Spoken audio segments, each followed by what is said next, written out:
கடந்த வாரம் ஹெட்டிங் வசனம் என்ன?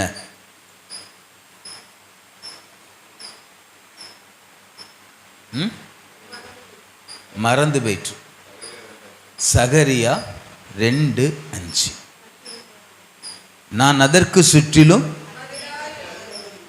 அக்கினி மதிலா இருந்து அதன் நடுவில் மகிமையாக இருப்பேன். தேவன் நம்முடைய குடும்பத்திலே ஒரு மகிமையான காரியங்களை செய்ய அவர் விரும்புகிறார். இன்னும் சொல்ல வேண்டுமானால் நம்முடைய குடும்பத்தை மற்ற குடும்பங்களை பார்க்கிலும் உயர்த்தி வைக்க என் தேவன் விரும்புகிறார். அதை ஏசாயா புத்தகத்திலே நீங்கள் வாசிக்கும் போது தெரியும். நீ என் பார்வைக்கு அருமையானபடியினாலே நீ கனத்தை பெற்றாய். யார் கர்த்தருடைய பார்வையில்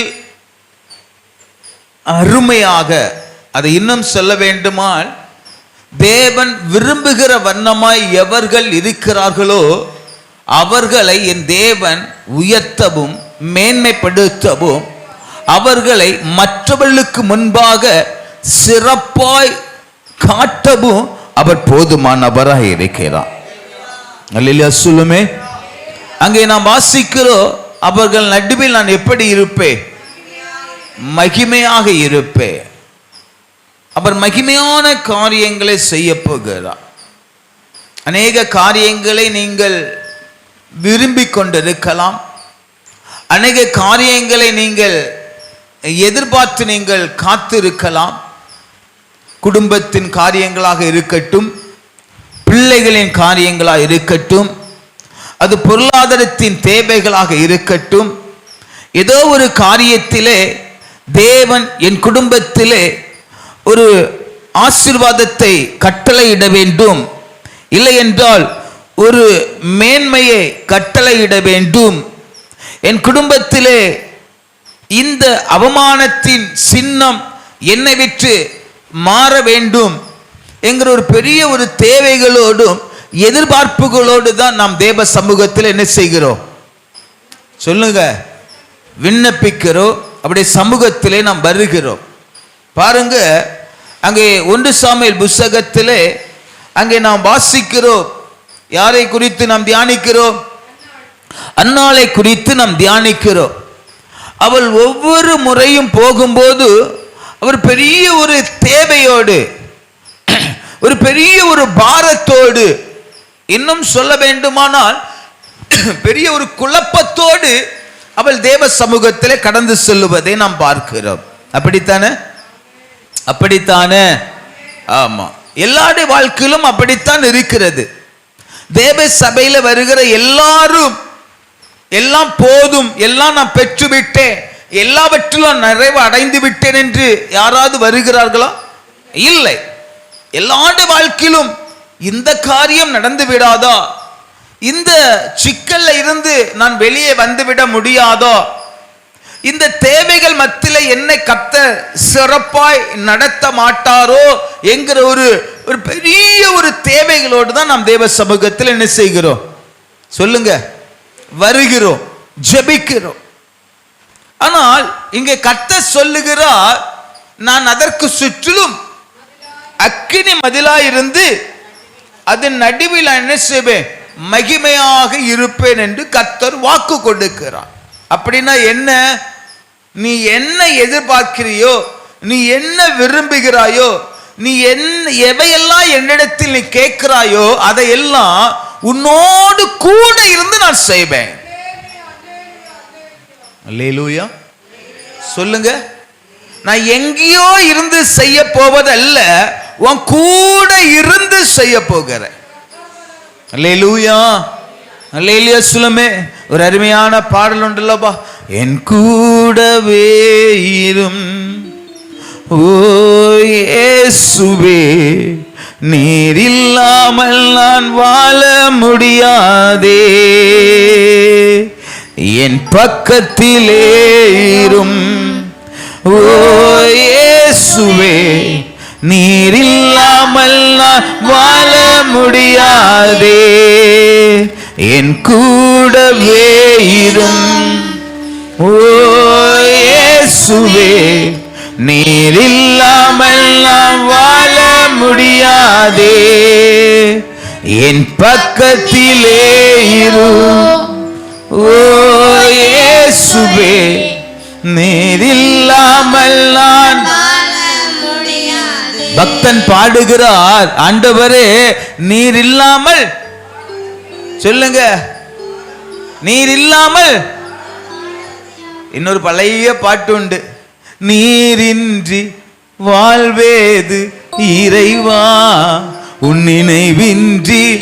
பாருங்க, எல்லாரும் இந்த பாடல்களை பாடும்போது சொல்லுகிறாங்க, ஆண்டவரே நீர் என் கூட இருக்கணும், நீர் இல்லாமல் என்னால் வாழ முடியாது. அல்லேலூயா, அல்லேலூயா. எல்லாருடைய வாழ்க்கையிலும் அந்த ஒரு கேள்வியோடு நாம் வாழ்ந்து கொண்டிருக்கிறோம், ஆண்டவரே நீர் என் கூட இருக்கணும். என்னதான் இந்த உலகத்திலே மனிதர்கள் பெருகி இருந்தாலும் பிள்ளைகளுக்கு அப்பா கூட இருப்பது போல சந்தோஷம் வேற ஒண்ணும் கிடையாது.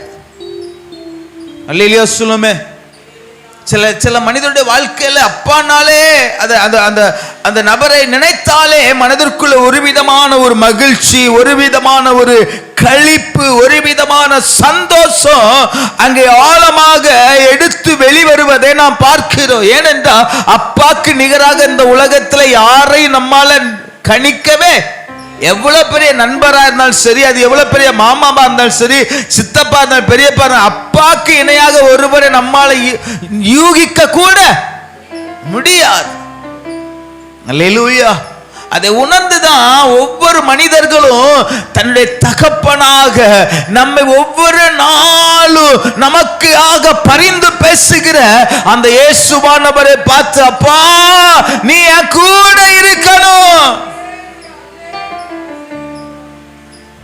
அப்ப அவர் நம் கூட இருந்தார்னா நம்முடைய வாழ்க்கையில மகிமையான காரியங்களை நம்முடைய கண்களால் காண முடியும். அதைத்தான் யோபு சொல்லுகிறார், அந்நிய கண்கள் அல்ல என் சொந்த கண்களினாலே. நான் ஒன்று சொல்ல முடியுங்க, உங்க குடும்பத்திலே தேவன் செய்ய போகிற காரியங்களை உங்கள் கண்கள் காணத்தான் போகிறது. உங்கள் கண்கள் கண்டு களி கூறதான் போகிறது. விசுவாசிக்கிற பிள்ளைகள் சத்தத்தை உயர்த்தி ஆமென் சொல்லுங்க. ஆமென். கர்த்தர் நல்லவர். அப்ப இந்த மகிமையான காரியங்கள் நம்முடைய குடும்பத்திலே நிறைவேற்றப்பட வேண்டுமானால் நம்மிடத்தில் இருக்க வேண்டிய ஒரு காரியம் என்ன என்பதை அங்கே 1ஆம் அதிகாரத்திலே, யோவான் 1ஆம் அதிகாரத்திலே நாம் தியானித்தோம். என்ன? அந்த வார்த்தை மாம்சமாகி கிருபையினாலும் சத்தியத்தினாலும் நிறைந்தவராய் நமக்குள்ளே வாசம் பண்ணினார், அவருடைய மகிமையை. அப்ப நம்முடைய வாழ்க்கையிலே மகிமையான காரியங்களை நாம் பார்க்க வேண்டுமானால் நமக்குள் யார் வாசம் பண்ண வேண்டும்? இயேசுவானவர் வாசம் பண்ண வேண்டும். சொல்லுங்க, இயேசுவானவர் நமக்குள்ளே வாசம் பண்ண வேண்டும். நான் அங்கே கேட்டேன், இயேசுவா நம்மோடு கூட இருக்கிறாரா? எப்படி? இயேசுவானவர் நம்மோடு கூட நம்முடைய இருதயத்தில் அங்கே வாசிக்கிறோம் அல்லவா? வெளிப்படுத்துற புத்தகத்தில் வாசிக்கிறோம், இதோ, சொல்லுங்க, இதோ இதோ இதோ வாசல் படியிலிருந்து கதவை தட்டுகிறேன், ஒருவன் என் சத்தத்தை கேட்டு கதவை திறப்பானால் அவனோடு கூட நான் என்ன செய்வேன்? நான் வாசம் பண்ணுவேன், அவனோடு கூட நான் போஜனம் பண்ணுவேன் என்று வாக்கு கொடுக்கிறார். அவருடைய எதிர்பார்ப்பு அதுதான். ஆண்டவர் தேவ பிள்ளையுடைய வாழ்விலே அவர் எதிர்பார்க்கிற ஒரே ஒரு காரியம், அவன் என்னை அவனுடைய இருதயத்தில் என்ன செய்து கொள்ள வேண்டும்? ஏற்றுக்கொள்ள வேண்டும். அவரும் அதைத்தான் விரும்புகிறார். நான் அவனுடைய இருதயத்திலே வாசம் பண்ண வேண்டும்.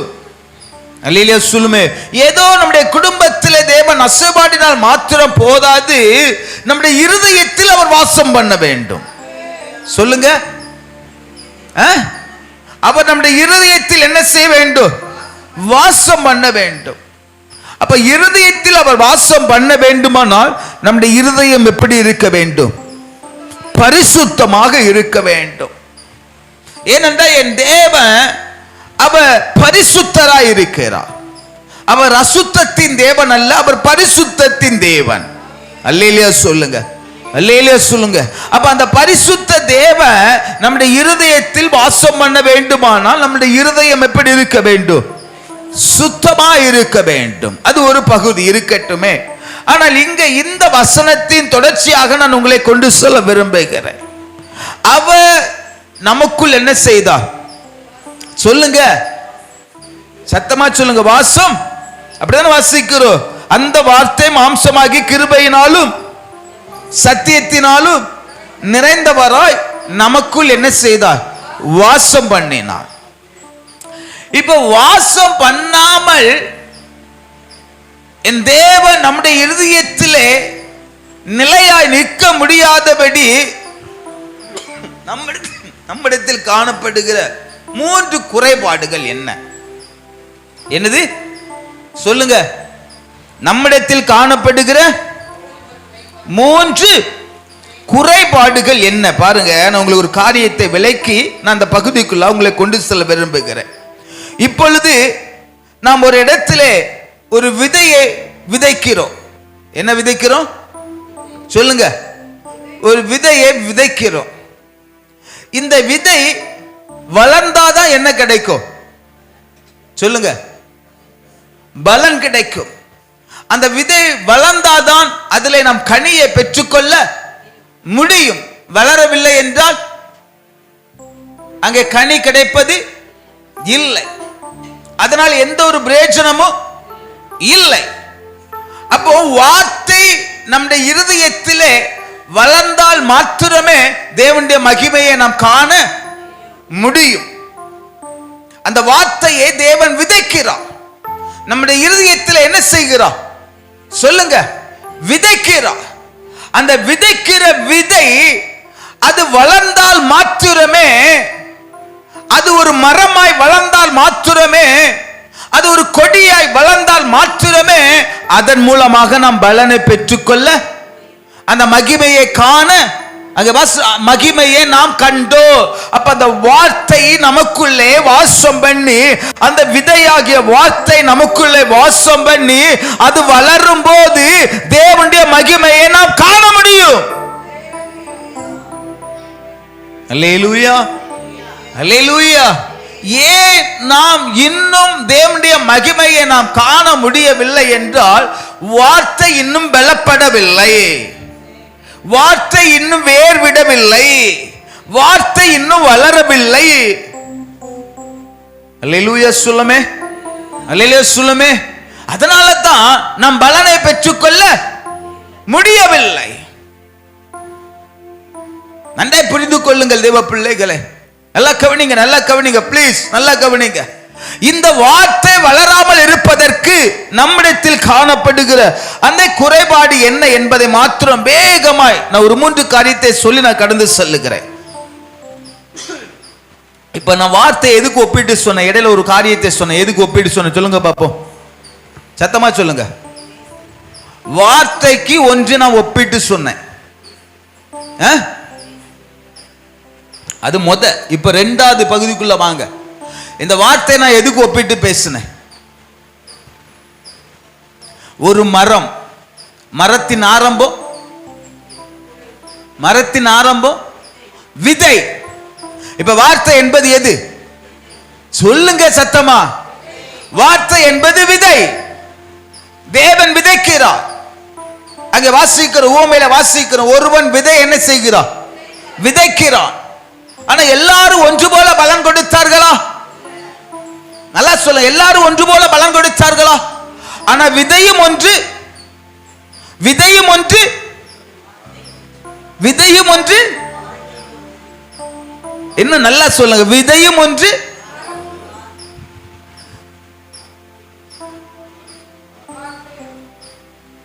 விதையும் ஒன்று விதைத்தவனும் ஒருவர். விதையும் ஒன்று, சொல்லுங்க, விதைத்தவரும் ஒருவர். நன்றாய் புரிந்து கொள்ளுங்கள். விதையும் ஒன்று விதைத்தவரும் ஒருவர், ஆனால் பலன் எல்லா இடத்திலும் ஒன்று போல இல்லை. ஏன் எல்லாருடைய குடும்பத்தில் ஏன் மகிமையை காண முடியவில்லை? என் தேவன் பட்சபாதம் உள்ள தேவனா? என் தேவன் இவன் ஞானத்திலே அதிகம் இருக்கிறாள், இவள் படிப்பில் அதிகமா இருக்கிறாள், இவளிடத்துல பணம் அதிகமா இருக்கிறது, அதனால அவர்களுக்கு மிகுதியான ஆசீர்வாதம், இவளுக்கு மிகுதியான பதவி, இவளுக்கு மிகுதியான ஆஸ்தி, அப்படி கொடுக்கிற தேவனா? இல்லை. அப்படி விதைக்கிற தேவன் அல்ல. எல்லாருக்கும் ஒன்று போலதான் விதைக்கிறார். ஆனால் விதைத்த நிலங்கள், சொல்லுங்க, வித்தியாசம், வித்தியாசம், வித்தியாசம். விதையும் ஒன்று விதைத்தவரும் ஒன்று, ஆனால் நிலம் வித்தியாசம். இங்க அநேக நிலங்கள் இங்க இருக்கிறது. இங்க வார்த்தை ஒருவர் விதைத்துக் கொண்டு இருக்கிறார், விதைக்கிறவரும் ஒருவராய் இருக்கிறார், விதையும் ஒன்றாய் இருக்கிறது, ஆனா கேட்கிற நிலங்கள் வித்தியாசம். பாருங்க, ஒரு கிளாஸ்ல ஒரு 50 பிள்ளைகள் இருக்கிறாங்க, அப்படிதானே? அப்படிதானே? உங்க கிளாஸ்ல எத்தனை இருக்கிறாங்க? எத்தனை? 54 பிள்ளைகள். சாமு ஸ்டடியா இரு, ஒழுங்கா இரு. சாமு கிளாஸ்ல எத்தனை இருக்கிறீங்க? 11. உங்க கிளாஸ்ல எத்தனை பேரு? பாருங்க, இப்ப 54க்கு ஒரு ஆசிரியர் தான், 13 பேருக்கும் ஒரு ஆசிரியர் தான், அது 25 பேரா இருந்தாலும் ஒரு ஆசிரியர் தான். இந்த ஒரு ஆசிரியர் தான் 54 பேருக்கு பேசுறாங்க, அப்படிதானே? இந்த ஒரு ஆசிரியர் தான் 54 பேருக்கும் பேசுறாங்க. 54 பேரும் முதல் ராங்க் எடுக்கிறாங்களா? இல்லை. ஏதாவது ஒரு நபர் 100க்கு 100 எடுப்பாங்க, இல்லைன்னா ஏதோ ஒரு 5 நபர் 100க்கு 100 எடுப்பாங்க, மற்றவர்கள் 80 எடுப்பாங்க, சிலர் 50 எடுப்பாங்க, சிலர் நினைச்சுவாங்க ஃபெயில் ஆகுவாங்க. நீங்க எந்த கூட்டத்தில் இருக்கிறீங்க? நீங்க 100க்கு 100 மார்க் எடுக்கிற ஒரு கூட்டத்தில் இருக்கிறீங்களா, இல்ல 80 எடுக்கிற ஒரு கூட்டத்தில் இருக்கிறீங்களா, இல்ல 50 எடுக்கிற கூட்டத்தில் இருக்கிறீங்களா, இல்லைன்னா ஃபெயில் ஆகிற ஒரு கூட்டத்தில் இருக்கிறீங்களா? விதைத்தவரும் ஒருவர், சொல்லுங்க, விதையும் ஒன்று, ஆனால் நிலங்கள் வித்தியாசம். தேவனுடைய நாம மகிமைப்படுவதாக. அருமையான தேவ பிள்ளைகளே, நான் ஒரு பெரிய பாரத்தோடு பேசிக்கொண்டு இருக்கிறேன். தேவன் உங்கள் குடும்பத்தின் நடுவில் என்ன செய்ய வேண்டும்? சத்தமா சொல்லுங்க, வாசம் பண்ண வேண்டும். உங்கள் குடும்பத்தில் மகிமையான காரியங்களை உங்கள் கண்கள் காண வேண்டும். அப்ப அந்த மகிமையான காரியங்கள் உங்கள் குடும்பத்தில் நடக்க வேண்டுமானால், உங்கள் கண்கள் காண வேண்டுமானால், அந்த மகிமையின் தேவன் உங்கள் குடும்பத்தில் வாசம் பண்ண வேண்டும். அல்லேலூயா சொல்லுமே, அல்லேலூயா சொல்லுமே. இப்ப பாருங்க, ஒரு 3 காரியத்தை நான் வேகமாக கொண்டு செல்லுகிறேன். மத்தேயு புஸ்தகம், மத்தேயு புஸ்தகம், மத்தேயு புஸ்தகம் 13ஆம் அதிகாரம் எடுத்து வைத்துக் கொள்ளுங்கள். மத்தேயு புஸ்தகம் 13ஆம் அதிகாரத்திலே அங்கே விதையை குறித்து, விதையின் உவமையை குறித்து நாம் தியானிக்கிறோம். அங்கே 3 விதமான நபர்களை குறித்து நாம் வாசிக்கிறோம். இந்த 3 விதமான நபர்களிடத்திலே நீங்கள் எப்படிப்பட்ட ஒரு நிலைமையில் நீங்கள் வாழ்ந்து கொண்டிருக்கிறீர்கள் என்பதை கொஞ்சம் ஆராய்ந்து நீங்கள் கடந்து செல்ல வேண்டும் என்று நான் தாழ்மையோடு கேட்டுக்கொள்ளுகிறேன். பாருங்கள், முதல் நபரை குறித்து, முதல் இலை என்றால் முதல் நிலத்தை குறித்து நாம் தியானிப்போமா? அங்கே 19வது வசனத்தை வாசிங்க. ஒருவன் ராஜ்யத்தின் வசனத்தை கேட்டும் உணராதிருக்கும் போது பொல்லாங்கன் வந்து அவன் இருதயத்தில் விதைக்கப்பட்டதை பறித்துக் கொள்ளுகிறான். அவனே வழி அருகே விதைக்கப்பட்டவன். எல்லாரும் கவனிக்கிறீங்களா? பிளீஸ் எல்லாரும் கவனிங்க. பாருங்க, இந்த விதையை குறித்து இந்த உவமை குறித்து பல முறைகள் நீங்கள் தியானித்திருக்கலாம், பலவிதமான கோணத்திலே நீங்கள் தியானித்திருக்கலாம். வழியருக விதைக்கப்பட்ட நிலம் என்கிற தலைப்பில் நீங்கள் தியானித்திருக்கலாம். இல்லை என்றால் அங்கே பொல்லாங்கன் எப்படி அதை செயல்படுத்துகிறான் என்பதை நீங்கள் தியானித்திருக்கலாம். இந்த கால வேளையிலே கொஞ்சம் நாம் இன்னும் உணரும் வண்ணமாக, இன்னும் நம்முடைய சிந்தைகள் கொஞ்சம் புதிதாக்கப்படும்படியாக ஒரே ஒரு வார்த்தை மாத்திரம் அதிலே நாம் தியானித்து நாம் கடந்து சொல்ல போகிறோம். அங்கே உணராதிருக்கும் போது என்கிற ஒரு வார்த்தை வருகிறதா? சாமு, நான் இனி உன்னை மேல தூக்கி வைப்பேன்.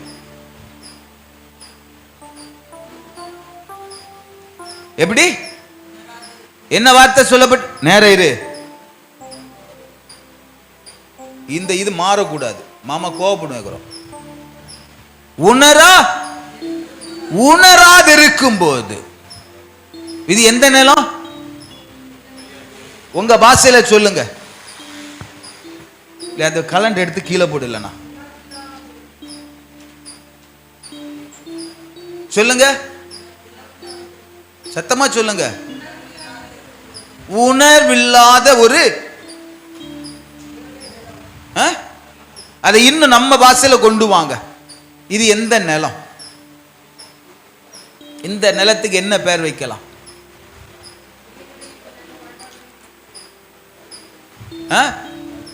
தரிசு நிலம். அதை இன்னும் நம்ம பாஷையில, நம்ம லோக்கல் பாஷையில கொண்டு வாங்க பார்ப்போம். தரிசு நிலம், நல்ல வார்த்தை.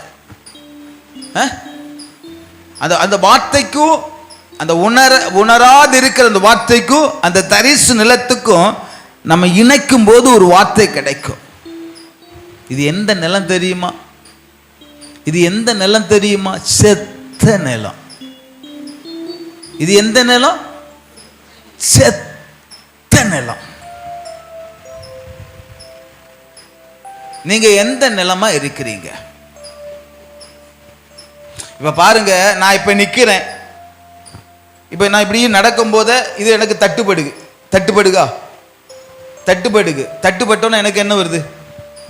ஒரு உணர்ச்சி வருது. நான் நடக்கிறேன், ஏதோ ஒரு கால் என்ன தட்டுப்படுது, எனக்கு உணர்ச்சி வருது. ஆனா ஒரு மனிதன் எப்போ இறந்து கிடக்கிறாரு, ஒரு மனிதர் இறந்து கிடக்கிறார். அவருக்கு மேல எத்தனையோ பேர் வந்து விழுந்து எணிச்சுறாங்க, அழுகுறாங்க. என்ன இல்ல? உணர்ச்சி இல்ல. ஒரு ரோட்ல ஒரு ஆள் இறந்து விட்டார், மழை அடிக்கிற நேரத்தில் இறந்து கிடக்கிறார், மழை பெய்யுது, ஏதாவது உணர்ச்சி இருக்குமா? வெயில் அடிக்குது, ஏதாவது உணர்ச்சி இருக்குமா?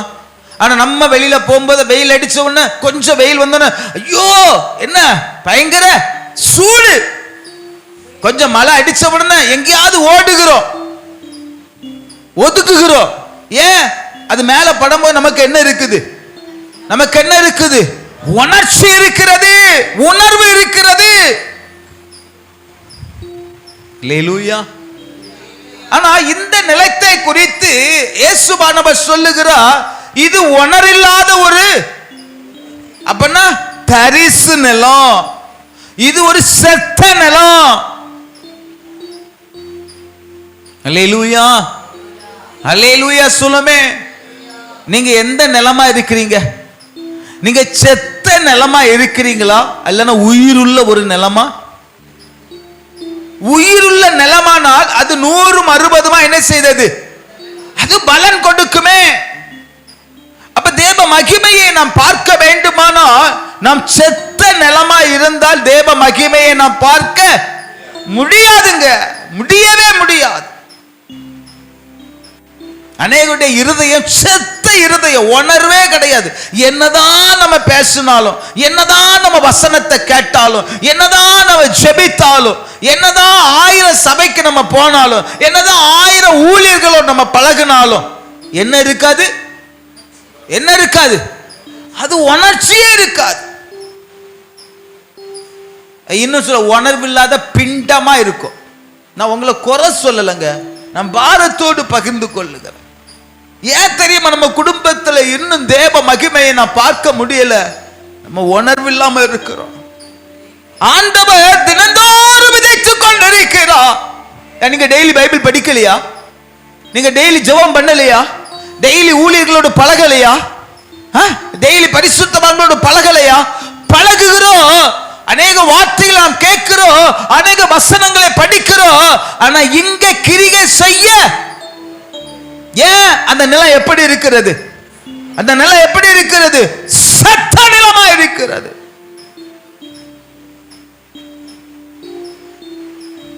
ஸ்கூல்ல சில பிள்ளைய பார்த்து சொல்ல, ஏன் எல்லாரும் படிக்கிறாங்க, ஏன் உனக்கு படிக்க ஏன் முடியல? ஏன்னா அந்த இருதயம் என்ன இருதயம்? அது செத்த இருதயம். வசனத்தை நோக்கி பார்க்கிறவர்களை நடுங்கிறவனை நான் என்ன செய்வேன்? நான் நோக்கி பார்ப்பேன். வசனம் வந்த உடனே ஒரு நடுக்க வரணும். அப்படித்தானே அங்க பேதுரு பேசும்போது அவருடைய இருதயங்கள் என்ன செய்தது? இப்ப நம்ம குத்துக மாதிரி பேசக்கூடாது. நீ ஏன் குத்துற, நீ ஏன் கொடையிற, நீ ஏன் இத பேசுற? ஏன் நமக்கு குத்த தாங்கக்குள்ள சக்தி சொல்லுங்க இல்ல. அப்ப அது செத்த இருதயம், அது செத்த இருதயம். நான் சொல்றேங்க, ஊழியக்காரருடைய வார்த்தைக்கு கீழ்ப்படியாமல் போன எத்தனையோ குடும்பங்களை எனக்கு தெரியும். ஊழியர்கள் சொன்ன வார்த்தைக்கு கீழ்ப்படியாமல் தன்னுடைய குடும்ப வாழ்க்கை சுண்ணமா பின்னமாய் மாக்கின எத்தனையோ குடும்பங்கள் எனக்கு தெரியும். நான் சொன்னேன், எத்தனை பேர் சொன்னேன், இது நமக்கு வேண்டாம். இங்க இருக்கிறாங்க, காலை பிடிக்காத குறையா கேட்டேன், நமக்கு இது தேவையில்லை. எத்தனையோ எத்தனையோ குடும்பத்தில் சொல்லியிருப்பேன். ஆண்டவர் உன்னோடு பேசுகிறார், ராஜன் உன்னோடு கர்த்த பேசுகிறார், எம்மா உன்னோடு கர்த்த பேசுகிறார், எம்மா உன்னோடு கர்த்த பேசுகிறார். எத்தனையோ இடத்துல சொன்னேன். ஆனா என்ன இல்ல, என்ன இல்ல? செத்த நிலம், செத்த நிலம். இன்னைக்கு கண்ணீரும் கவலையும் துக்கமும் வேதனையும் அதே பாதைதான், மாற்றமே இல்லை, மாற்றமே இல்லை. இங்கே இன்னும் இருக்கிறாங்க சிலர், என்னதான் வார்த்தையை கேட்டாலும், என்னதான் வசனத்தை படித்தாலும், என்னதான் ஜபத்தை ஜபம் செய்தாலும் உள்ள என்ன இல்லை? உன்ன என்ன இல்லை? உணர்வு இல்லை. செத்த நிலம். அந்த செத்த நிலத்தில் என்னதான் தண்ணி ஊத்தினாலும், என்னதான் உரம் போட்டாலும் அங்க பலனை பார்க்க சொல்லுங்க முடியாது. தேவ மகிமையை நான் பார்க்க முடியாது. ஏன் நாங்க கத்துறோம்? ஏங்க நாங்க கத்தி கத்தி பேசுறோம்? உங்களை ஏங்க நாங்க பேசுறோம்? உங்களை குத்தி பேசி நாங்க பரிசுத்தவான்க்கு காட்டுறதுக்கா? எங்களோடு கர்த்த பேசுகிறா, எங்களையும் கர்த்தர் உணர்த்துகிறா. நாங்களும் சில நேரங்களில் சில மனிதர்களுடைய ஜபங்கள் மூலமாக, ஆராதனை மூலமாக நாங்களும் உணர்த்தப்படுகிறோம். ஆனா நமக்கு இன்னும் உணர்வடைய மனம் இல்லை. தயவு கூர்ந்து சொல்லுகிறேன், உங்க குடும்பத்தை மற்றவர்கள் பார்த்து வியப்படையணும். இந்த குடும்பமா இப்ப எப்படி இருக்குது என்று வியப்படைய வேண்டும். மகிமையான காரியங்களை கர்த்தர் செய்ய வேண்டுமானால் உங்கள் இருதயம் செத்த இருதயமா இருக்கக்கூடாது. என்ன இருதயமா இருக்கக்கூடாது? செத்த இருதயமா இருக்கக்கூடாது. அந்த விதைத்த விதையை விதைத்த உடனே அது பலன் கொடுக்கிறதாய், அது வேரூன்றி வளருகிறதாய், அது கனி கொடுக்கிறதாய். அல்லேலூயா, அல்லேலூயா. எத்தனை எதிர்பார்க்கிறீங்க? இப்படிப்பட்ட ஒரு நிலமாய் நான் என்ன செய்ய வேண்டும்? நான் மாறணும், நான் மாறணும், நான் மாறணும். அதைத்தான் கர்த்தர் என்னிடத்துல விரும்புகிறார், அதைத்தான் நான் செய்ய விரும்புகிறேன், அதைத்தான் கர்த்தர் என்னோடு பேசிக்கொண்டு இருக்கிறார். அப்படி உணர்வுகள் மாத்திரம் அல்ல சொல்லுங்க, கர்த்தர் உங்களை ஆசீர்வதிப்பார். அங்கே சங்கீதக்காரர் சொல்லு, மரணத்தில் இறங்குகிறவர்கள் கர்த்தரை, பாதாளத்திலும் மரணத்திற்கும் இறங்குகிறவர்கள் கர்த்தரை என்ன செய்ய முடியாது? துதிக்க முடியாது. அது ஒரு உண்மையான துதியா இருப்பது இல்லை. அதுதான் நாங்க கடந்த வாரம் கடைசியா பார்த்தோம். மூடர் பலியிடுவது போல நாம் பலியிடாமல் நம்ம ஆராதிக்கும் போது கர்த்தர் அறை ஒரு உகந்த வாசனை என்ன செய்யணும்? ஏற்றுக்கொள்ளணுமே. பக்தர் பாடுகிறார், உகந்த காணிக்கையாய் ஒப்பு கொடுத்தேனையா, உகந்த காணிக்கையாய் ஒப்பு கொடுத்தேனையா, சுகந்த வாசனையா நுகர்ந்து கொல்லுமையா, சுகந்த வாசனையா நுகர்ந்து கொல்லுமையா. எப்படி இருக்கணுமா நம்முடைய பலிகள்? சொல்லுங்க. உகந்த ஒரு பலியாக, ஆண்டவர் நுகரும் வண்ணமாக ஒரு சுகந்த வாசனை உள்ள ஒரு பரிமளமா தைலமா இருக்க வேண்டும். செத்த நிலமாய் அல்ல. இன்றைக்கு நீங்கள் மாற வேண்டும். இதை கேட்கிற யாரா இருந்தாலும் சரி, உங்கள் இருதயம் செத்த நிலமா இருக்கிறதா? இல்லை என்றால் கர்த்தர் விதைத்த சில நாட்களிலே அது 100 பலன் கொடுக்கிற ஒரு நிலமாய் இருக்கிறதா? இரண்டாவது, அங்கே ஒரு நிலத்தை குறித்து நாம் வாசிக்கிறோம். பாருங்க, 21வது வசனத்தை வேகமாய் வாசிங்கள். ஆகிலும் தனக்குள்ளே வேறில்லாதவனாய் கொஞ்ச காலம் மாத்திரம் நிலைத்திருப்பான், வசனத்தின் நிமித்தம் உபத்திரமும் துன்பமும் உண்டான உடனே இடரல் அடைவான். ஒரு மனிதனை குறித்து பார்த்தோம். என்ன மனிதன்? சொல்லுங்க, சத்தமா சொல்லுங்க, சத்தமா சொல்லுங்க. என்ன மனிதன்? நம்ம வாசையில சொல்லுங்க, செத்த மனிதன். இது எந்த மனிதன்? செத்த மனிதன். செத்த மனிதனால கர்த்தருக்கு பலனை கொடுக்க, கர்த்தருக்கும் பலனை கொடுக்க முடியாது, நீங்களும் கர்த்தருடைய பலனை பெற்றுக்கொள்ள முடியாது. இங்கே இரண்டாவது ஒரு மனிதனை குறித்து சொல்லப்பட்டிருக்கிறது. அங்கே வேறில்லாதவனாய். எது? சொல்லுங்க. இந்த மனிதனுக்கு என்ன இல்லை? ஐயா இங்க பார்த்து சொல்லுங்க, அம்மா இங்க பார்த்து சொல்லுங்க. இந்த மனிதனுக்கு என்ன இல்லை? வேறு இல்ல. வேறில்லாத மனிதன். இல்லைன்னா வேறில்லாத ஒரு மரம். சில மரத்தை பார்த்துருக்கீங்களா? மேல நல்ல பச்சை பசையில் இருக்கும், ஆனா கொஞ்சம் நல்லா டக்குன்னு சரிஞ்சு என்ன செய்திருக்கும்? விழுந்துரும். ஏன்? ஒரு சின்ன காத்து அடிச்சோன்னா கீழே விழுந்துரும். ஏன்? வேறு இல்ல. வேறு எங்க போகல? ஆழமா போகல. இது மேலாட்ட வளர்ந்த ஒரு மரம். இது மேலாட்ட சொல்லுங்க. நீதிமான் பனையை போல செழித்து உயர வளருவான். யாரு? யாரு? நீதிமான். பனையை போல. இப்ப பனை பாருங்க, சில இடத்துல நீங்க பார்த்திருப்பீங்க, பனை அப்படி உயர்ந்து நிற்கும், காற்று அடிக்கும், பயங்கரமா காற்று அடிக்கும், அப்படியே சாஞ்சி வரும், ஆனா நிற்கும். அப்படி இங்க சாஞ்சி போகும், ஆனா என்ன செய்யும்? ஏன் தெரியுமா? வேலை வேற எங்க இருக்கு? வேற ஆழத்தில் இருக்கிறது. அது இன்னொரு ஸ்பெஷல் என்ன தெரியுமா? இந்த பனையுடைய வேர்கள் நீங்க பார்த்தா தெரியும், இந்த தென்னை மரத்துடைய வேர்களை பார்த்தா தெரியும். அது என்ன செய்யும்? அது பின்னி பிணைந்து அது எங்க எல்லாம் தன்னுடைய வேரை கொண்டு போக முடியுமோ அங்க எல்லாம் போகும்.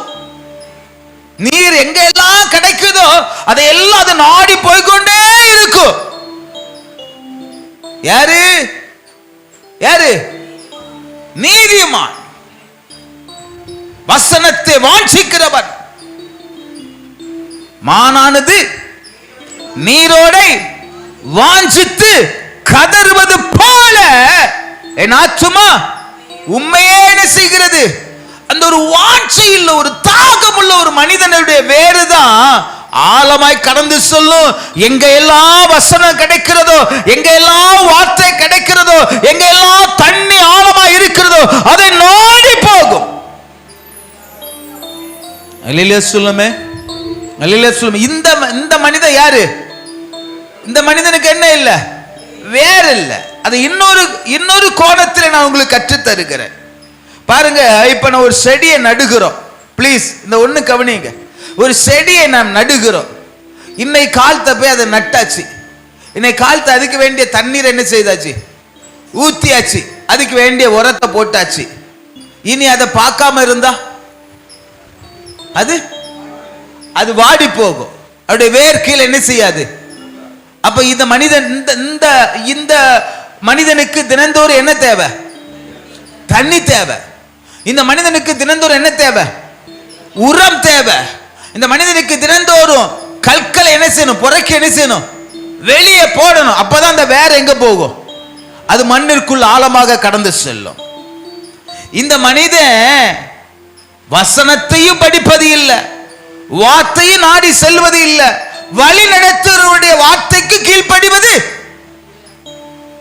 அல்லேலூயா சொல்லுமே. சங்கீத புஸ்தகத்திலே என் இயேசுவானவர் சொல்லுகிறார், நான் உனக்கு போதித்து நீ நடக்க வேண்டிய வழியை உனக்கு என்ன செய்வே? காட்டுவே. உண்மையை என் கண்ணை வைத்து உனக்கு ஆலோசனை சொல்லுவே. இன்னைக்கு ஆலோசனை அல்லல் தட்டுகிற அநேக குடும்பங்கள், முதல் சொன்ன பார்த்தீங்களா, சில வார்த்தைகளை அவங்க கேட்க மாட்டாங்க, சில வார்த்தைகளை அவர்கள் ஏற்றுக்கொள்வது இல்லை. ஊழியர் சொல்லுகிற வார்த்தையை, பெரியவர்கள் சொல்லுகிற வார்த்தையை, பெற்றோர்கள் சொல்லுகிற வார்த்தையை, ஆசிரியர்கள் சொல்லுகிற வார்த்தையை, நம்முடைய உயர்வை குறித்து ஏக்கத்தோடு பாரத்தோடு செல்லுகிற மனிதனுடைய வார்த்தையை நான் கேட்பது இல்லை. அது சிறியவனாக இருக்கலாம், அது பெரியவர்களாக இருக்கலாம், அது படித்தவர்களாக இருக்கலாம், அது படிக்காதவர்களாக இருக்கலாம், அது வசதி இல்லாதவர்களாக இருக்கலாம், வசதி படைத்தவர்களாக இருக்கலாம். ஏதோ நம்முடைய வாழ்க்கையை குறித்து நல் ஆலோசனையோடு சொல்லுகிற வார்த்தையை நாம் அல்லல் தட்டுவோம் என்றால் நம்மளால வளர முடியாது. தனி மரம் சொல்லுங்க, ஒரு பழைய பழமொழி உண்டுல, தனி மரம் கேட்டதே கிடையாதா? தனி மரம் தோப்பு ஆகாது, தோப்பு ஆகாது. அழகா சங்கீதத்தில் வாசிக்கிறோம், இதோ சகோதரர்கள் ஒருமித்து வாசம் பண்ணுவது. அப்போ பல மனிதனுடைய ஆலோசனை நமக்கு தேவை, எனக்கு தேவை. நம்ம இப்ப என்ன செய்யணும் சொல்லுமா? நம்ம ஆலோசனையை என்ன செய்ய மாட்டோம், நம்ம கேட்க மாட்டோம். நம்ம மற்றவங்களுக்கு ஆலோசனை கொடுப்போம், ஆனா நாம ஆலோசனையை கேட்பது இல்லை. எத்தனையோ பிள்ளைகள் படித்த உடனே பெற்றோருக்கு ஆலோசனை கேட்பது சொல்லுங்க கிடையாது. நான் படிச்சிருக்கிறேன், எனக்கு தெரியாதா? உங்களுக்கு தெரிய போகுது. பெற்றோருடைய ஆலோசனை அல்லல் தட்டுகிற எத்தனையோ பிள்ளைகள், பிள்ளைகளின் ஆலோசனை அல்லல் தட்டுகிற எத்தனையோ பெற்றோர்கள் இருக்கிறாங்களா இல்லையா? இருக்கிறாங்களா இல்லையா? சொல்லுவாங்க, நீ யா வயிற்றுல பிறந்துட்டு எனக்கே நீ ஆலோசனை? ஆமா சொல்லுறியோ? அதெல்லாம் வளர்றதுக்கு ஆசைப்படாதது.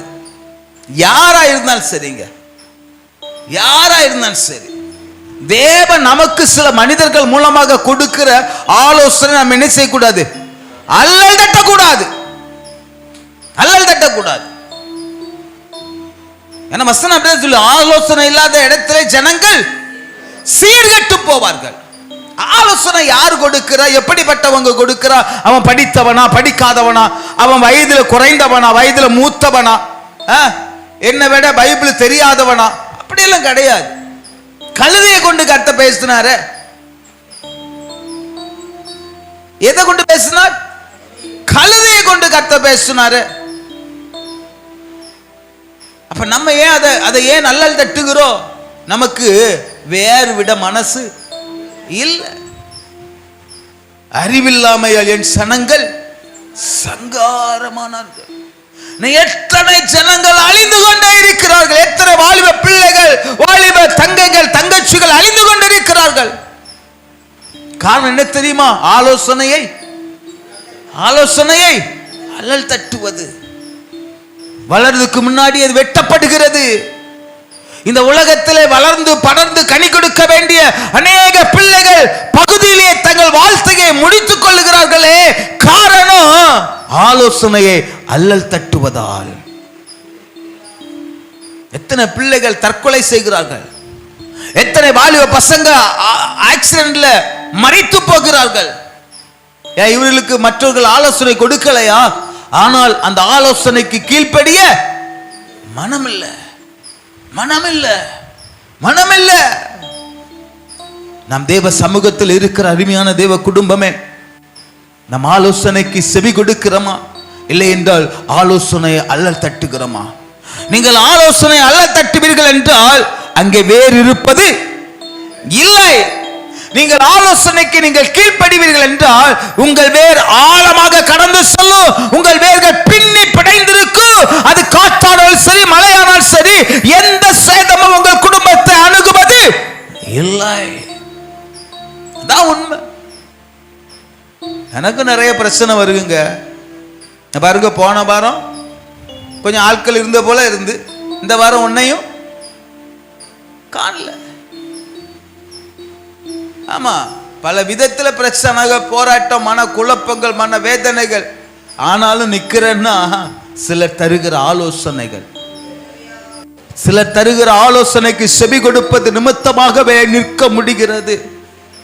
ஜெபிப்பதோடு மாத்திரமல்ல, வசனத்தை கேட்பதோடு மாத்திரமல்ல, வசனத்தை தியானிப்பதோடு மாத்திரமல்ல, என் வாழ்க்கையை குறித்து ஆலோசனை கொடுக்கிற சில நபருடைய வார்த்தைக்கு நாம் செவி கொடுப்பதனாலே நான் இருக்கிறேன். அல்லேலூயா சொல்லுமே, அல்லேலூயா. அங்கே கடைசியா ஒரு காரியத்தை தியானித்து நம்பிக்கையாய் கடந்து செல்லுமே. அங்கே 22வது வசனத்தை வாசிப்போமே. ஒரு மனிதன், செத்த மனிதன், ஒரு மனிதன் ஆலோசனையை அல்லல் தட்டுகிற ஒரு மனிதன், வேறு இல்லாத ஒரு மனிதன். இங்கே 3வது ஒரு மனிதனை குறித்து நாம் தியானிக்கிறோம். வேகமா வாசிங்க. முள்ளுள்ள இடங்களில் விதைக்கப்பட்டவன், வசனத்தை கேட்கிறவனாயிருந்தும் உலக கவலையும் ஐஸ்வர்யத்தின் மயக்கமும் வசனத்தை நெருக்கி போடுகிறதுனாலே அவனும் பலனற்று போனான், அவனும் பலனற்று போனான். செத்த மனிதனும் பலன் இல்லை, வேறில்லாத மனிதனும் பலன் இல்லை, இந்த மனிதனும் பலன் இல்லை. இது எந்த மனிதன்? நீங்க சொல்லுங்க. முத மனிதன் யாரு சொல்லுங்க, சத்தமா சொல்லுங்க. முத மனிதன் யாரு? உணர் இல்லாத மனிதன், செத்த மனிதன். 2வது மனிதன் வேறில்லாத மனிதன், ஆலோசனை அல்லல் தட்டுகிற மனிதன். 3வது சாம். 3வது எந்த மனிதன் சொல்லுங்க? உலக கவலை, வேற ஐஸ்வர்யத்தை மயக்கம். பல காரியங்கள் இங்க தியானித்து இருக்கலாம். நான் இங்க எடுக்கிற ஒரே ஒரு வார்த்தை என்ன தெரியுமா? அங்கே ஒரு வார்த்தை சொல்லப்பட்டு இருக்கிறது, மயக்கம். எது சொல்லுங்க, கவனிக்கிறீங்களா? ஒரு பழைய ஒரு பாட்டு ஒன்று கேட்டிருக்கிறீங்களா?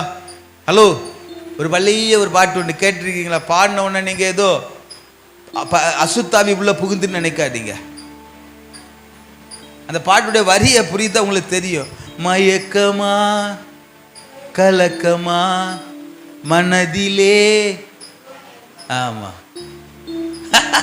என்ன அழகா ராகத்தோடு பாடுறாங்க. மயக்கம், கலக்கம். இந்த பாருங்க, சில காரியங்கள் நம்ம யோசிக்கணுங்க, கொஞ்சம் யோசிக்கணும். ஏன் நம்மளால வளர முடியல? மயக்கம், மயக்கம். மயக்கம்னா என்ன? நீங்க உங்க பாசல ஒரு மீனிங் சொல்லுங்க பாருங்க. இந்த மயக்கத்துக்கு நம்ம ஒரு பேர் வைக்கணும், என்ன சொல்லலாம்? சும்மா சொல்லுங்க. மயக்கம்னா என்ன? நீ சொல்லு. மயக்கத்துக்குள்ள மீனிங்க சொல்லு. சும்மா சொல்லு, தெரிந்ததை சொல்லு.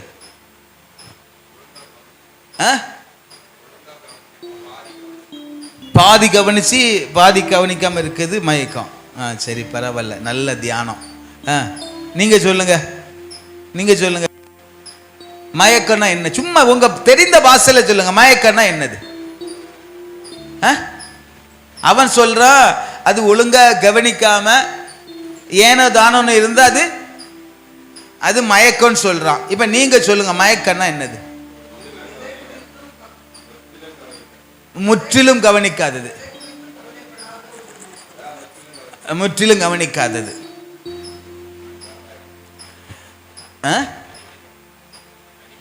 அடிமைத்தனம். Right, okay. பாருங்க, அந்த வசனத்தை நீங்க நல்லா புரியணுங்க, நல்லா புனிந்து நம்ம அதை சொல்லணும். உலக கவலையும், அந்த சாப்டர் வேற. அந்த உள்ளை கவலைன்னு சொல்லுங்களா, அது வேற. அடுத்ததான் வருகிறது மயக்கம். ஐஸ்வர்யத்தின் உலக கவலைங்கிறது வேற. உலக கவலை ஐஸ்வர்யத்தின் மயக்கம் அல்ல, உலக கவலையும். அல்ல போட்டிருக்கா, இம்மு போட்டிருக்கா. உலக கவலையும் ரெண்டாவது என்னது? ஐஸ்வர்யத்தின் மயக்கம். அப்ப இனி சொல்லுங்க, இனி சொல்லுங்க, இனி நீ சொல்லு. மயக்கம்னா என்னது? மயக்கம்னா என்ன சொல்லு. அது அது இன்னும் சொல்லுங்க, நம்ம நம்ம நம்ம இன்னும் புரிந்து கொள்ளும்படியா சொல்லுங்க. சொல்லுங்க, அங்க வருது. ஆசை. ஆசை மயக்கம் நீங்க கேட்டது கிடையாதா? அந்த பிள்ளை மேல அந்த பையன் ஒரே மயக்கமா இருக்கிறான், பாத்திருக்கியா? அபு அந்த பிள்ளை மேல ஒரே மயக்கமா இருக்கா. எந்த பிள்ளைன்னு அவன்கிட்ட கேளுங்க, அத்து சொல்லுவானா, இப்ப சொல்ல மாட்டான். தோரம் அந்த அந்த உணவு மேல, அந்த ஆகாரத்துக்கு மேல ஒரே மயக்கம்தான். கேள்விப்பட்டிருக்கீங்களா? மயக்கம். மயக்கம் என்னது? ஒரு ஒரு ஒரு விதமான ஆசை. ஆசை. இந்த மனுஷன் ஏன் பலம் கொடுக்க முடியல தெரியுமா? சொல்லுங்க. இவனுக்கு ஆசை, ஐஸ்வர்யத்து மீது ஆசை, உலகத்து மீது ஆசை, பொருள் மீது ஆசை, பதவி மீது ஆசை, பணத்து மீது ஆசை. அங்கே பவுல் சொல்லுங்க, பண ஆசை எல்லா விதமான தீமைக்கும் வேறாய் இருக்கிறது. நல்லா புரிந்து கொள்ளுங்க தேவ பிள்ளைகளே. நீங்க இப்ப எந்த ஆசையில இருக்கிறீங்க? பண ஆசையில இருக்கிறீங்களா, இல்லைன்னா பதவி ஆசையில இருக்கிறீங்களா, இல்லைன்னா பொருள் ஆசையில இருக்கிறீங்களா, இல்லைன்னா பரலோக ஆசையில இருக்கிறீங்களா? பரலோக ஆசையில இருக்கிறவங்களுக்கு என்ன இருக்காது? இந்த உலகத்தில் உள்ள எந்தவித ஆசையும். பாருங்க, கிருபாசனம் சாது ஐயா குறித்து அவங்களுக்கு எல்லாம் தெரியும். நான் கேட்ட ஒரு காரியம், நான் பல நாள் பல இடங்களில் சொல்லி இருக்கிறேன். கேட்ட ஒரு காரியம், அவருடைய பழக்க வழக்கங்கள், அவருடைய வாழ்க்கை வரலாறு எல்லாம் சிம்பிளா தான் இருக்கும். என்னையா உண்மைதானே நான் சொல்லுது? ஆமா, அவர் அங்கேயே இருந்தவர், அதனால அவர் தெளிவாக சொல்லுவார். அவருடைய வாழ்க்கை, அவருடைய எல்லா பயணம் எல்லாம் சிம்பிள் தான். எல்லாம் ஒரு ஓலைப்பறை, ஒரு சின்ன ஒரு பாய், ஒரு சாக்கு, அதோட தானே இருக்கும். அதோட தான் அவருடைய வாழ்க்கையா இருக்கும். எது மீது அதிகம் ஆசைப்படவே அவர். நான் பல காரியங்களை கேட்டிருக்கிறேன். இந்த வாரம் தான் அவர் சொன்ன ஒரு காரியம் எனக்கு ரொம்ப ஆச்சரியமா இருந்தது. அந்த அந்த தீ எரிஞ்சு, ஆமா, சபை தீ எரிஞ்சு கிடக்குது, மக்கள் எல்லாம் கூடி அழுதுட்டு நிக்கிறாங்க. இவர் வந்தாராம். இவர் வந்து, பிசாசுகளை என்னங்கிறத அழுதுட்டு நிக்க, போய் ஜெபம் பண்ணுங்கள. இதுக்கெல்லாம் அல்லேலூயா வராதுங்க. பிசாசுகள் எங்க இருந்து என்னத்தை அழுதுட்டு இருக்கிற, போய் ஜெபம் பண்ணுங்க. பாருங்க, நான் சொல்ல வந்தது அது இல்லை. அந்த மனிதனுடைய வாழ்க்கை அப்படித்தான் இருந்தது. இந்த உலக, இந்த பொருள் நம்மளை அங்க கொண்டு போவது, இந்த சபை நம்மளை அங்க கொண்டு போவது இல்லை. அது எரிஞ்சு போட்டு, அது நாசமா போட்டு, நம்ம எங்க இருந்தாலும் ஆண்டவரை ஆராதிக்கலாம். அல்லேலூயா, அல்லேலூயா. அதுதாங்க விசுவாசம். பாருங்க, இவருக்கு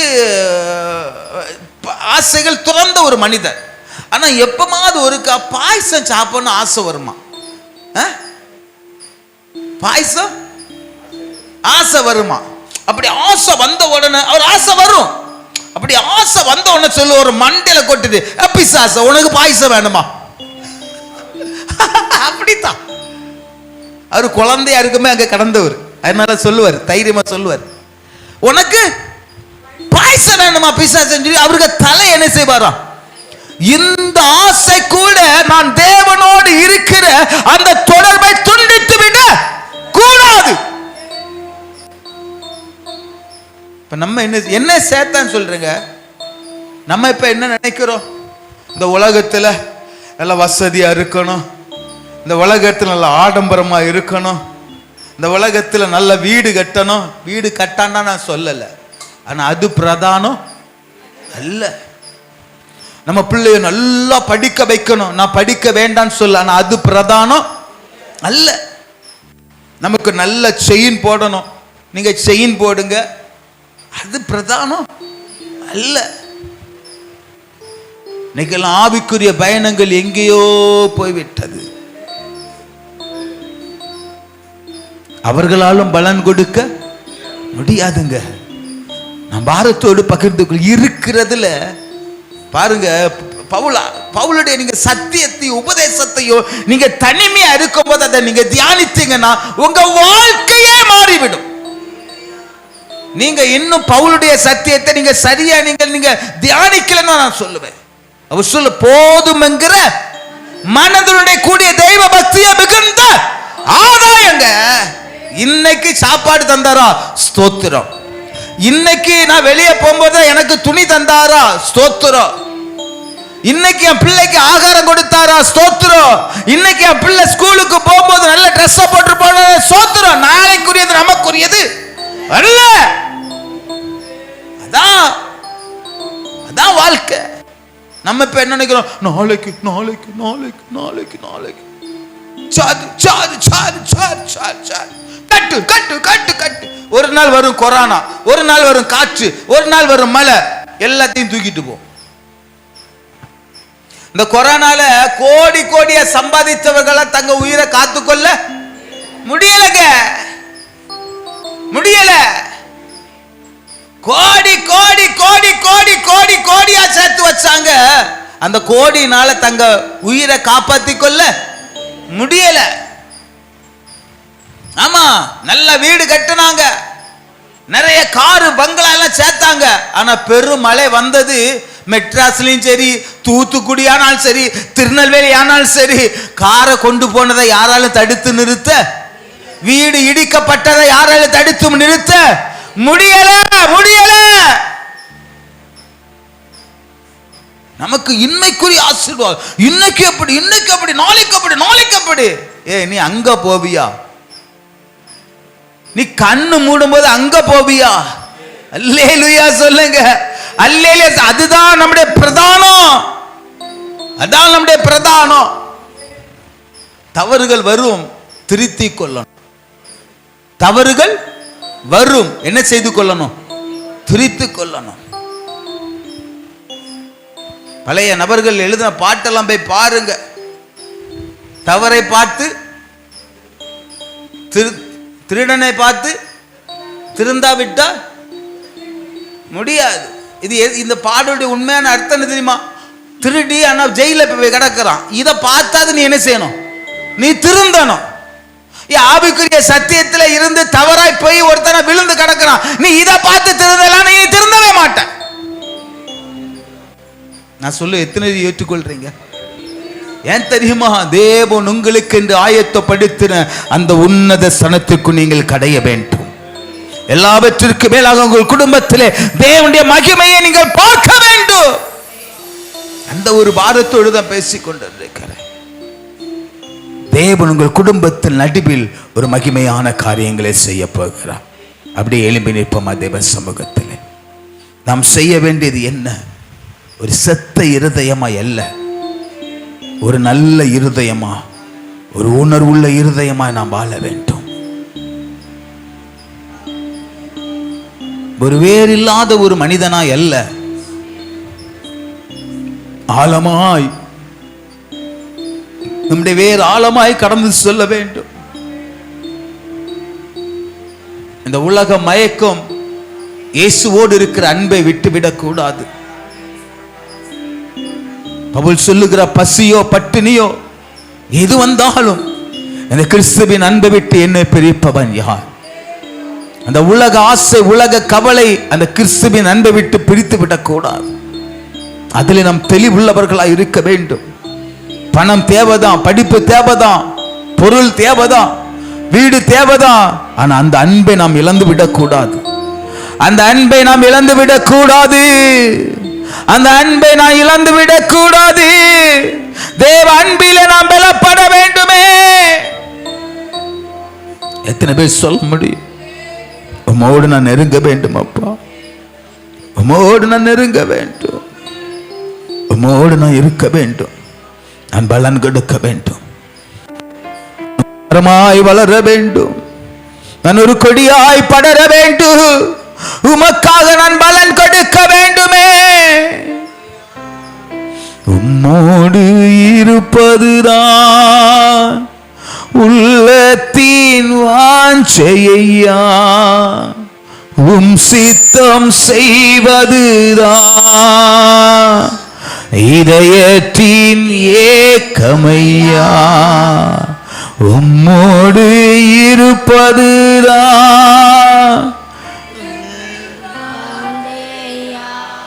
உம் சித்தம் செய்வதுதான் இதயத்தின் இரக்கமும் உருக்கமும் நீடிய சாந்தமும் கிருபையும் உள்ளவரே. இரக்கமும் உருக்கமும் நீடிய சாந்தமும் கிருபையும் உள்ளவரே. என் ஜீவனை அழிவில் நின்று, என் ஜீவனை அழிவில் நின்று மீட்டவரே, என் நேசரே, மீட்டவரே, என் இயேசுவே.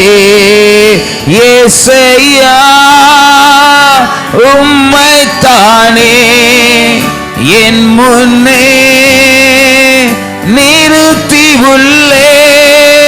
இயேசையா உம்மைத்தானே என் முன்னே நிறுத்தி உள்ளே.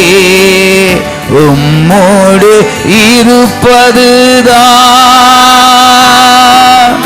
உள்ளத்தின் வாஞ்சையா, உம் சித்தம் செய்வதுதான் இதயத்தின் ஏக்கமையா. உம்மோடு இருப்பதுதான் உள்ளத்தின் வாஞ்சையா, உம் சித்தம் செய்வதுதான் இதயத்தின். எத்தனை பேர் இந்த பகல் வேலை சொல்ல முடியும், ஆண்டவரே நான் உம்மோடு இருக்கணும், உம்முடைய சித்தத்தை நிறைவேற்றுகிறவளாய், உமக்காக நான் பலன் கொடுக்கிற ஒரு மனிதனாய், உமக்காக கனி கொடுக்கிற ஒரு மகனாய் மகளாய் நான் மாற வேண்டும். நான் என்னை ஒப்பு கொடுக்கிறேன், என்னை தத்தம் செய்கிறேன். நீர் எங்களை ஆளுகை செய்யும் நல்ல ஆவியானவர், எங்களை செம்மையான பாதையிலே நீர் நடத்துவீராக. கரங்களை தட்டி கர்த்தரை மகிமைப்படுத்து. நீர் எங்களை ஆளுகை செய்யும் அப்பா. இம்மட்டும் எங்கள் ஆராதனை பகுதியிலே அசைவாடின நல்ல தேவன், ஜெபங்கள் மூலமாக, பாடல்கள் மூலமாக, வார்த்தை மொழி மூலமாக எங்களோடு இடைப்பட்ட நல்ல தேவன், மீதமா இருக்கிற நேரங்களிலும் நாட்களிலும் நீர் எங்களோடு இருந்து எங்கள் குடும்பத்திலே எங்கள் நடுவிலே நீர் மகிமையான காரியங்களை நீர் செய்ய வல்லவராய் இருக்கிறபடியினாலே உமக்கு நாங்கள் நன்றி செலுத்துகிறோம். வர தடைப்பட்ட பிள்ளைகளுக்காக நாங்கள் ஜெபிக்கிறோம். அன்பு பிள்ளைகளை வர நாட்களை கர்த்தர் உற்சாகமாய் கொண்டு வரும், தடைகளை கர்த்தர் மாற்றும், பெரிய காரியங்களை செய்யும். எங்கள் ஜெபத்தை கேட்கிறவரும் எங்கள் ஜெபத்திற்கு பதில் தருகிறோமாகிய இரட்சகராம் இயேசு கிறிஸ்துவின் நாமத்தை ஜெபிக்கிறோம் எங்கள் ஜீவனுள்ள நல்ல பிதாவே. என் ஆத்துமாவே கர்த்தரை ஸ்தோத்திரி, என் உள்ளமே நாமத்தை ஸ்தோத்திரி. என் ஆத்துமாவே கர்த்தரை ஸ்தோத்திரி. கர்த்தர் செய்த சகல உபகாரங்களையும் மறவாதே. ஆமென். ஆசீர்வாதம் நம்முடைய கர்த்தராகிய இயேசு கிறிஸ்துவின் கிருபையும் பிதாவாகிய தேவனுடைய அன்பு பரிசுத்த வழிநடத்துதலும் இன்றும் என்றும் சதா காலங்களிலும் இயேசு கிறிஸ்து வருக பரியந்தம் நம்மோடு நம்முடைய குடும்பத்தோடு நிறைந்து நிலைத்தும் இருப்பதாக. ஆமென். ஹல்லேலூயா, ஹல்லேலூயா, ஹல்லேலூயா. God bless you. கர்த்தர் உங்களை ஆசீர்வதிப்பார். ஆமென்.